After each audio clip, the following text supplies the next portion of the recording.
Hello everyone. आज की कहानी है बुजुर्ग सहेलियां। आज आरोही जी को अपने खून से नफरत हो गई थी। वे रोते हुए बोली, बेटा अच्छा नतीजा दिया तुमने मेरी परवरिश का। और वे घर से बाहर आ गई, जहां रमा जी सब कुछ सुन चुकी थी। दोनों ने मिलकर फैसला किया, दोनों कुछ नया काम धंधा करेंगी। वही मथुरा में मंदिर के पास भगवान के आभूषण हार और फूलों की बहुत बड़ी दुकान थी। वहां जहां बाहर बोर्ड लगाया हुआ था कि दुकान में काम करने वाले आदमी की तलाश है। दोनों वहां काम मांगने गए तो दोनों को काम पर रख लिया गया। वह दुकान कृष्ण और उसकी पत्नी वृंदा मिलकर चलाते थे। आरोही जी और रमा जी ने जब बताया कि उनके रहने का कोई ठिकाना नहीं है, तो कृष्ण ने उन्हें रात अपनी दुकान में सोने की इजाजत दे दी। कृष्ण की दुकान बहुत अच्छी चलती थी। आरोही जी और रमा जी दुकान में खूब मेहनत करने लगी। भगवान के आभूषण, माला, कपड़े वे दोनों बहुत अच्छे से बना दिया करती थी, जो लोगों को बहुत मन भाता था। कृष्ण और वृंदा अच्छी होने के साथ साथ इतने दयालु थे कि हर मंगलवार वहां मंदिर के पास बैठे भिखारियों को खाना भी खिलाते। इतने अच्छे होने के बावजूद उनके साथ एक विडंबना यह थी कि उनकी कोई औलाद नहीं थी। रमा जी और आरोही जी की मेहनत के कारण उनकी दुकान अब और अच्छी चल रही थी। पहले से कहीं ज्यादा मुनाफा होने लगा था कृष्ण को।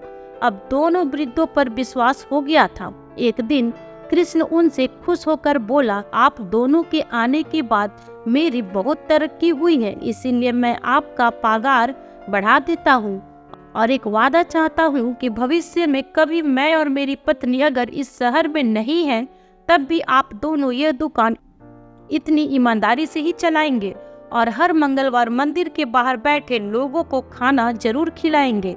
आरोही जी और रमा जी बोली, तुमने हम पर इतना विश्वास किया, हम बेसहारों को सहारा दिया, हम तुमसे वादा करते हैं बेटा।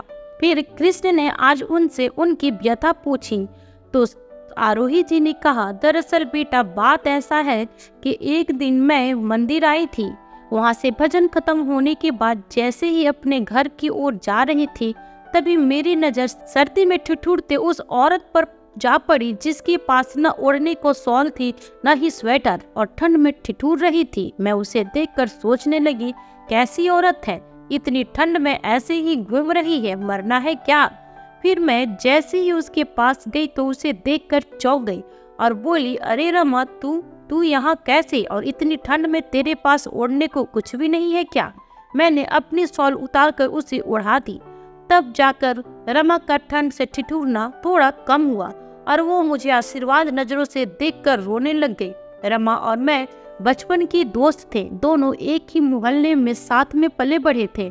यहाँ तक कि दोनों का स्कूल भी एक ही था, मगर बड़े होते होते सभी एक दूसरे से बिछड़ चुके थे और बिछड़े भी ऐसे कि एक अरसा हो चुका था दोनों को एक दूसरे से मिले। आज इतने सालों बाद एक दूसरे को मिलकर दोनों की आंखों से खुशी के आंसू छलक पड़े। मेरी यही मथुरा में भगवान को चढ़ाए जाने वाले फूल और हार की दुकान थी। दुकान बहुत छोटी सी थी, जिससे आमदनी तो बहुत कम होती थी, मगर मेरा समय व्यतीत करने का एकमात्र जरिया जरूर थी।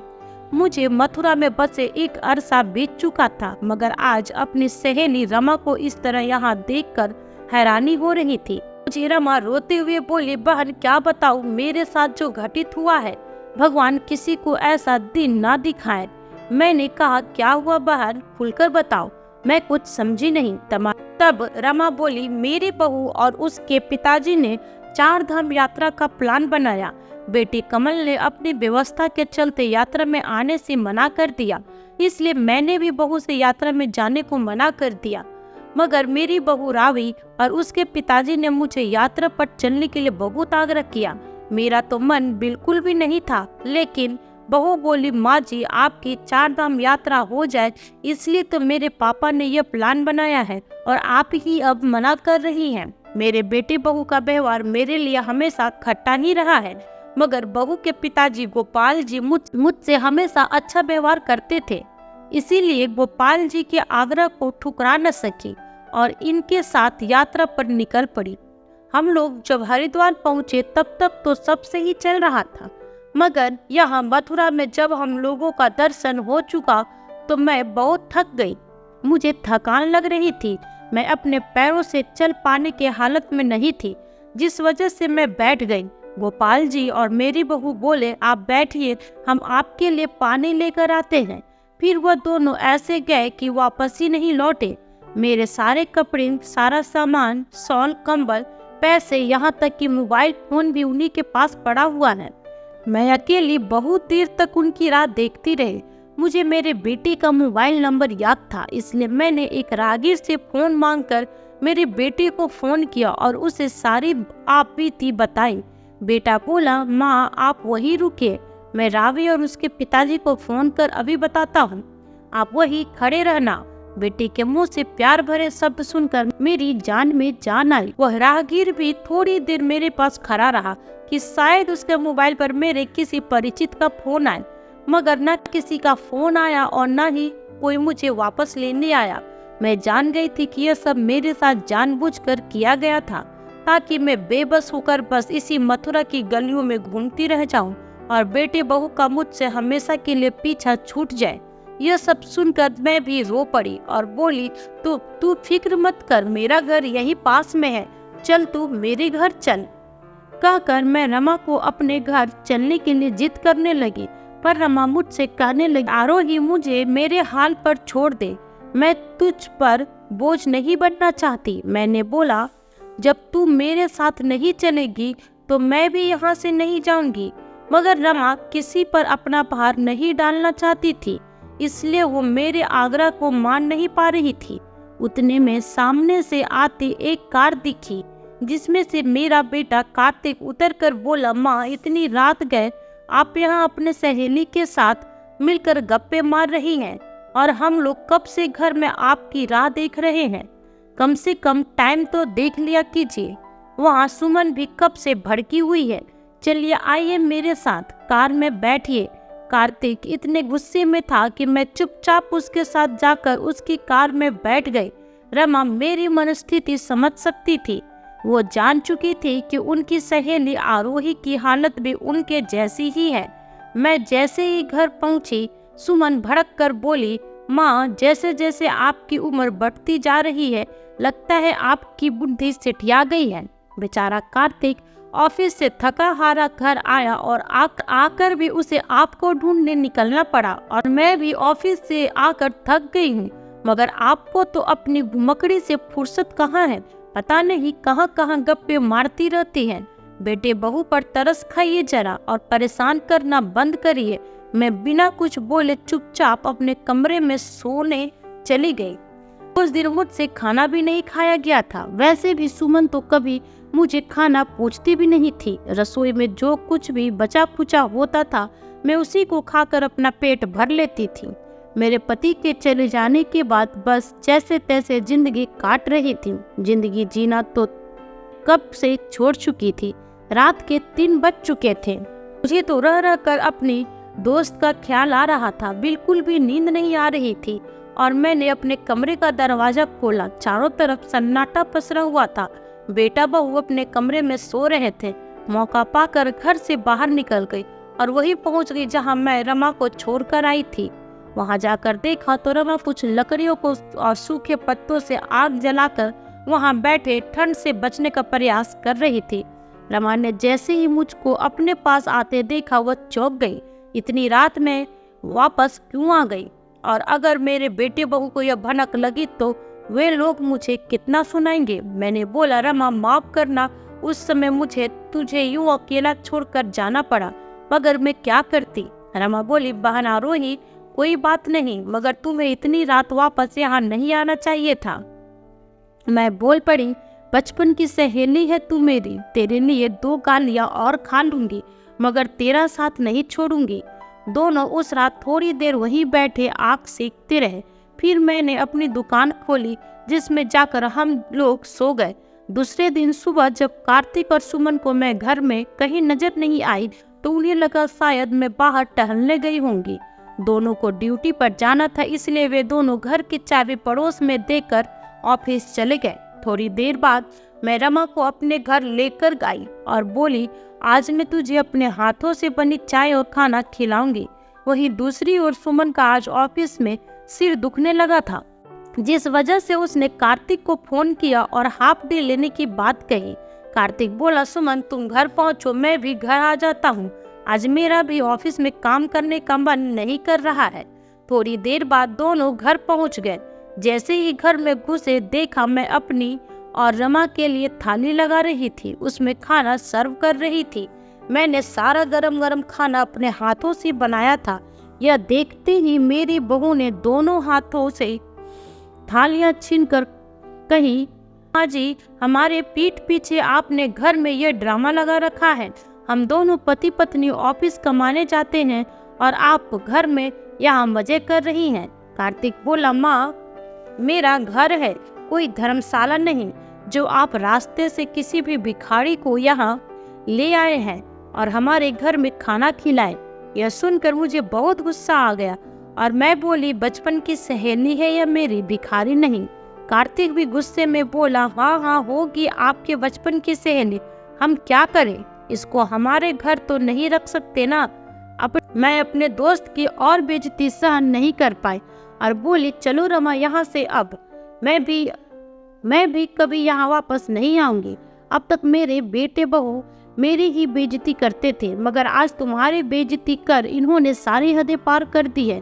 कार्तिक और सुमन बोले, हाँ चले जाइए अपने इस भिखारी सहेली के साथ, इसके तो घर बार का ठिकाना नहीं है और अब आपके भी नहीं रहेंगे। मैं भी ताव में आकर बोली, भले ही बाहर भीख मांग लूंगी मगर तुम्हारे घर वापस नहीं आऊंगी। आज तुम लोगों ने हमारे मुंह से निवाला छीना है, कल भगवान तुम्हारे मुंह से निवाला छीनेगा। कार्तिक बोला, कल की कल देखेंगे, आप आज की सोचिए। कार्तिक और सुमन ने आज बोलने की सारी हदें पार कर ली थी। मैं रमा को लेकर घर से बाहर आ गई।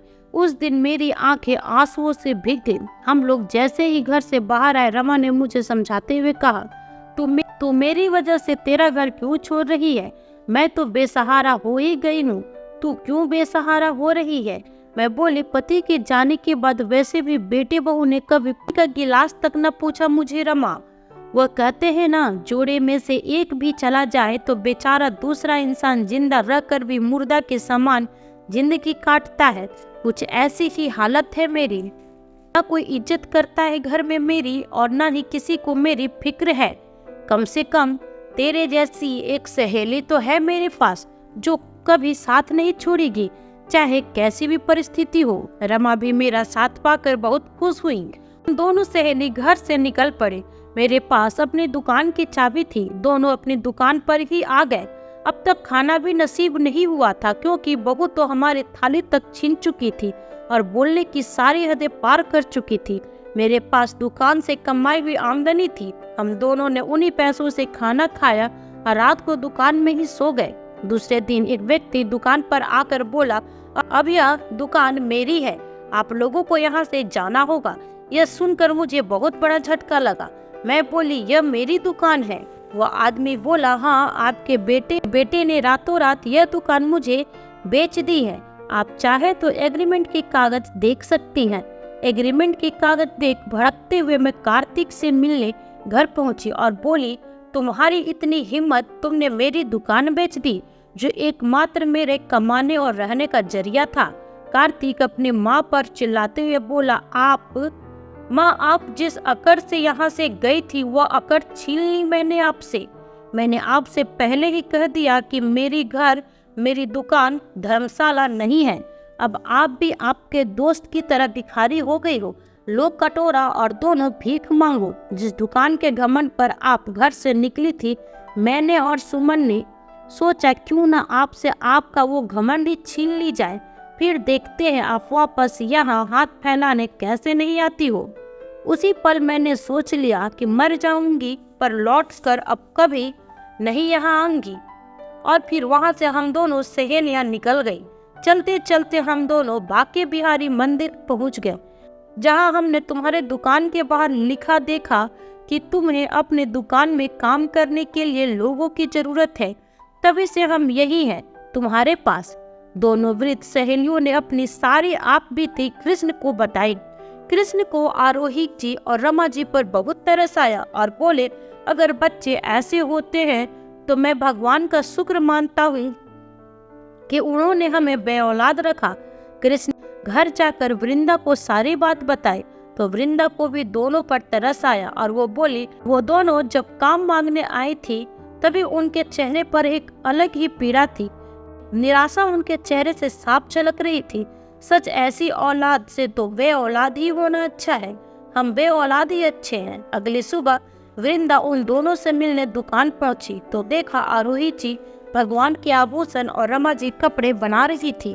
वृंदा उनको देखकर सोचने लगी कि हम सारी उम्र बच्चे न होने के गम में डूबे रहे। काश भगवान हमें एक औलाद दे दे ताकि हमारा बुढ़ापा आसानी से गुजर सके। कोई तो हो जो हमें बुढ़ापा में सहारा दे। लेकिन इन्हें देखकर तो लगता है कि संतान जब ऐसी होती है तो अच्छा ही हुआ कि हमें कोई संतान नहीं है। अगर होकर संतान हमारे साथ ऐसा करते तो मैं सहन नहीं कर पाती। यह तो मुझे हार्ट अटैक आ जाता या फिर मैं अपनी जीवन लीला ही समाप्त कर लेती। लेकिन इनकी हिम्मत की तो दाद देनी पड़ेगी।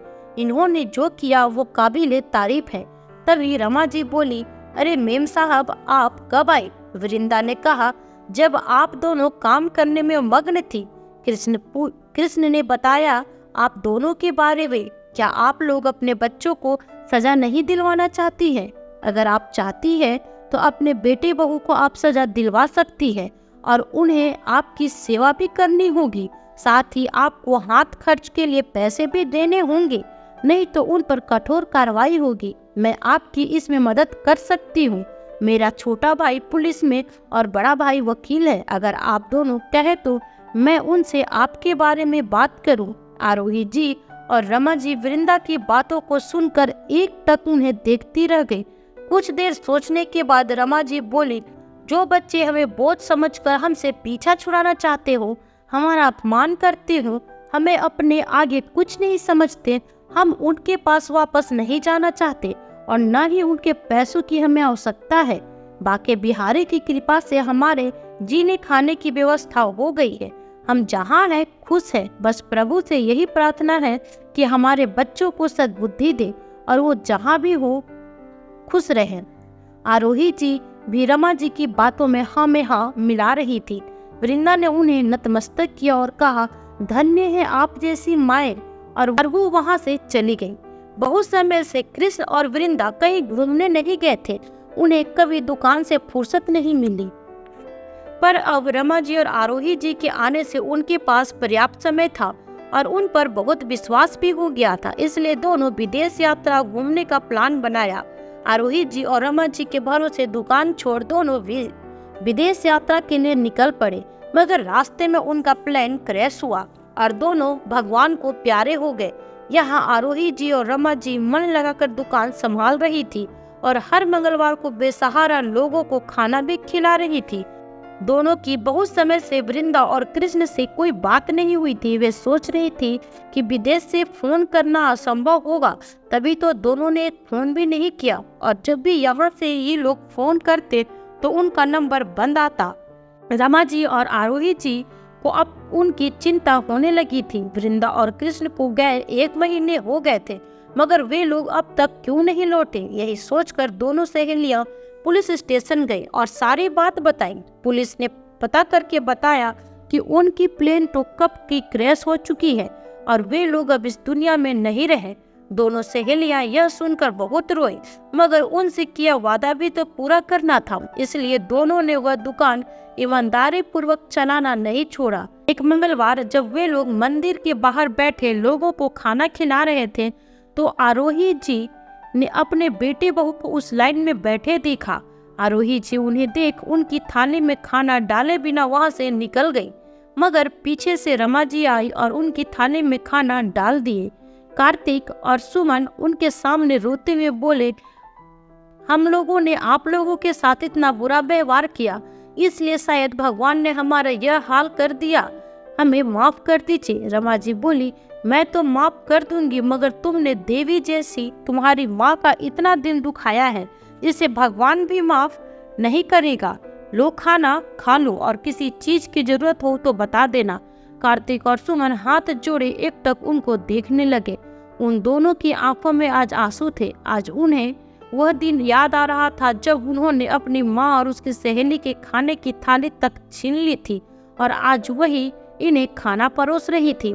रमा जी थोड़ी देर वही खड़ी रही, फिर रमा जी आगे जाकर आरोही जी से बोली, माफ कर दे उन्हें, आखिर बच्चे ही तो है। आरोही जी बोली, तू माफ कर सकती है कभी तेरे बच्चों को जिन्होंने तुझे यह ठंड में मरने को छोड़ दिया। इस बात पर रमा जी चुप हो गई। रमा जी को जवाब मिल चुका था। थोड़ी दिनों बाद उन्हें एक फटे हाल कपड़े में एक औरत दिखाई दी जो दिख तो उनकी बहू जैसी ही रही थी, मगर उसकी हरकतें कुछ पागल जैसी थीं, जिसे देख रमा जी चौंक गई और उसके पास गई तो उनकी बहू ने उन्हें पहचाना भी नहीं। थोड़ी देर बाद पीछे से बहू के पापा गोपाल जी और बेटा कमल दिखे और दोनों रमा जी को अचानक सामने देख चौंक गए। कमल अपने माँ के पैरों में गिर पड़ा और बोला, माँ, हमें अपनी करने की सजा मिल गई है। हमने आपको यहाँ अकेला छोड़ दिया था, शायद इसलिए आज हमारा यह हाल है। रावी का मानसिक संतुलन खो बैठा है माँ, इसलिए हम वापस यहाँ इसे दर्शन कराने और आपको ढूंढने के लिए आए हैं। माँ, चलिए हमारे साथ, भगवान शायद हमारे पापों की थोड़ी सजा कम कर दे। रमा जी बोली, नहीं बेटा, मैं यहाँ बहुत खुश हूँ। भगवान एक हाथ से कुछ छीनता है तो दूसरे हाथ से कुछ अच्छा जरूर देता है। मुझे भगवान ने यहाँ बहुत कुछ दिया है। उतने में आरोही जी भी वहाँ पहुँच गई। आरोही जी को देखकर रमा जी बोली, तुम लोगों ने तो मुझे मरने के लिए छोड़ दिया था, मगर भगवान ने मेरे लिए यह फरिश्ता भेज दिया है। दोनों सहेलियां एक दूसरे का हाथ पकड़कर वापस अपनी दुकान संभालने चली गई। कार्तिक, सुमन, रावी, कमल और गोपाल जी को भी अपने कर्मों की सजा मिल चुकी थी। तो दोस्तों, कैसी लगी आपको आज की कहानी? कमेंट करके जरूर बताइएगा। साथ ही लाइक सब्सक्राइब करना बिल्कुल न भूलें। फिर मिलती हूँ आपसे न्यू वीडियो में न्यू कहानी के साथ। तब तक अपना ख्याल रखें और स्वस्थ रहें। Bye bye.